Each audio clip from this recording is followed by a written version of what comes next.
Salut, alors aujourd'hui on va faire une petite vidéo sur les vitrages et on va voir ensemble quand est-ce qu'un vitrage est mort et puis on va rentrer un petit peu dans la technique pour pouvoir expliquer le phénomène. Alors voilà, donc là on a une porte-fenêtre qui est de quand même relativement bonne manufacture avec même des options telles que les stores intégrés. Mais voilà, ce qui se passe c'est que sur le vitrage de cette porte-fenêtre, en fait qui est même pas très vieille, qui est relativement récente, et bien on a des signes qui montrent clairement que le vitrage est mort et qui doit être changé. Déjà premier signe sur le vitrage, là comme ça on a de la condensation, là j'ai passé mon doigt et mon doigt il est mouillé. Alors ça c'est un indicateur, mais c'est pas forcément rédhibitoire, ça veut pas forcément dire que le vitrage est mort. Je sais pas moi, tu sors de la douche, y a un peu de vapeur d'eau, ou alors tu as fait cuire des pâtes et puis c'est la vapeur d'eau de la casserole. Bon tu peux avoir un petit peu de condensation à l'intérieur de ton vitrage, et ça ne voudra pas forcément dire que ton vitrage est mort. Bon là en l'occurrence personne ne cuisine, personne prend de douche, donc déjà tu vois, c'est déjà un indice. Et ensuite, alors là je viens de faire un zoom, donc je sais pas si on voit là, cette tache là, voilà, ça et ça, et c'est du givre. Et si jamais j'ouvre et que je passe ma main dehors, le givre, il est à l'intérieur du carreau, je peux pas le gratter, là non, voilà. Et ça, concrètement, c'est le signe que le carreau est mort. Bon, alors, c'est givré, c'est parce que, également, dehors, il fait -15. Mais si on a de la condensation, comme on avait sur le carreau intérieur, mais qui se trouve sur le carreau intérieur, et bien ça, c'est également un signe que le vitrage est mort. En fait, le givre, c'est simplement de la condensation qui s'est formée à l'intérieur du vitrage, et vu qu'il fait très froid sur la vitre extérieure, et ce givre a gelé, voilà. Alors, pourquoi le vitrage est-il mort? En fait, donc là, c'est du double vitrage, mais c'est le même principe sur un triple vitrage. Alors, il faut savoir que les fenêtres, c'est vraiment le point où, sur un logement, on a le plus de déperdition.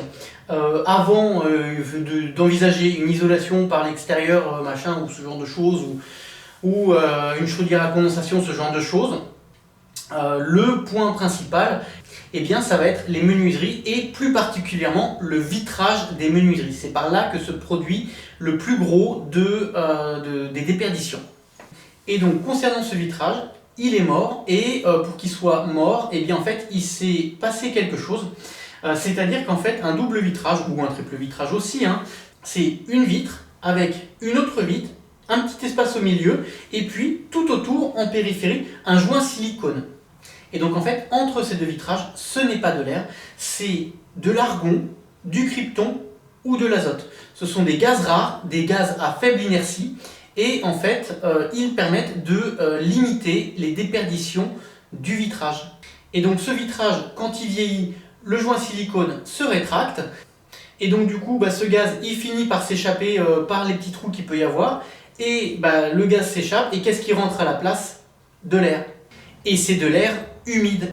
Et donc cet air humide, dans certaines conditions, en hiver quand il fait bien froid, on va voir l'humidité de cet air qui est venu dans le vitrage se condenser, ou en l'occurrence comme moi, givrer. Et donc pourquoi est-ce que c'est grave que ce soit de l'air et non plus le gaz qu'il y avait avant? En fait, ce qui se passe, c'est qu'un vitrage, il va combattre trois types de flux thermiques. Les trois types de flux thermiques, c'est la conduction, la convection et le rayonnement. Alors la conduction, là j'ai un réglé métallique, concrètement si je le chauffe et que je mets mes doigts ici, au bout d'un moment le métal va conduire la chaleur et ça va me chauffer le bout des doigts. Ça c'est la conduction. En l'occurrence pour un vitrage, c'est pas le phénomène qui va nous intéresser le plus directement, dans le sens où je vais pas passer mon temps à aller coller ma joue contre la vitre en permanence, non. Mais c'est plus au niveau de la convection et du rayonnement que ce phénomène va avoir de l'importance. Donc on a le soleil qui nous chauffe, qui est très très loin, même si entre la Terre et le soleil, il y a l'espace qui fait extrêmement froid, le soleil rayonne et puis les rayons arrivent et pénètrent. Donc ça marche avec le chaud, mais ça marche aussi avec le froid. Si tu as de la neige dehors et que tu te mets devant la vitre, tu vas ressentir un peu le froid de la neige sur le visage. Voilà. Et donc, on va passer au tableau. Et donc, je sais pas, imaginons que ça va être de la neige à l'extérieur, par exemple. Et bien, ce qui se passe, c'est que la neige va émettre des rayonnements, hop, comme ceci. On va avoir des flux. Et donc, le rayonnement va traverser le vitrage. Alors, bien sûr, tu n'as pas tout le rayonnement qui va traverser le vitrage. Tu en as une partie qui va être réfléchie et renvoyée comme ceci.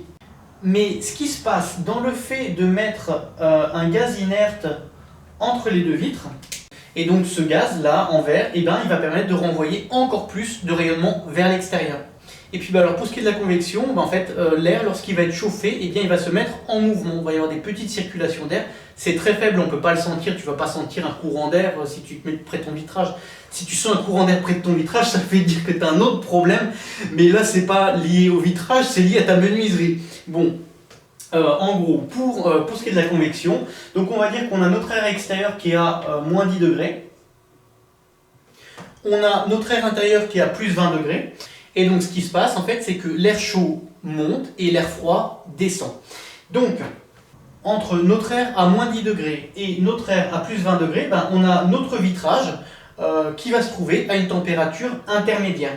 Et donc, ce qui va se passer, c'est que l'air à moins 10 degrés, il va venir contre la paroi comme ça et il va se réchauffer légèrement. Il va se réchauffer légèrement et donc il va refroidir la vitre. Et on a le phénomène inverse qui va se passer du côté intérieur, c'est-à-dire que ici on a l'air à 20 degrés, on a le vitrage qui a une température inférieure, et bien l'air va venir et il va se refroidir légèrement au contact de la vitre. Voilà. Et donc concrètement, ici, on aura une vitre qui sera proche de la température extérieure et ici, une vitre proche de la température intérieure. Donc c'est pour ça qu'on a eu le givre qui s'est formé à l'intérieur de celle-ci, ici. Et concrètement, le petit espace entre les deux, le gaz qu'il y a à l'intérieur, c'est lui qui fait la séparation entre cette vitre qui est froide et cette vitre qui est chaude. Et puis alors pour finir, concernant la conduction, on en a un petit peu également. Et donc c'est-à-dire que là, ici on a notre intérieur qui est chaud, et puis on va avoir donc cette vitre intérieure. Donc là, sur cette face de la vitre là, la conduction va se produire comme ça, et puis en fait la chaleur va aller sur la partie intérieure du vitrage, dans ce sens. Voilà, et donc là, concrètement, avec ces trois phénomènes, conduction, convection et rayonnement, on comprend que ce gaz a vraiment une importance toute particulière. Voilà, je te remercie d'avoir regardé cette vidéo jusqu'au bout. N'hésite pas à aller contrôler tes vitrages si ça peut te faire des économies d'énergie. Pour ma part, je te souhaite bon courage pour tes travaux et je te dis à plus tard pour la suite. Allez, ciao!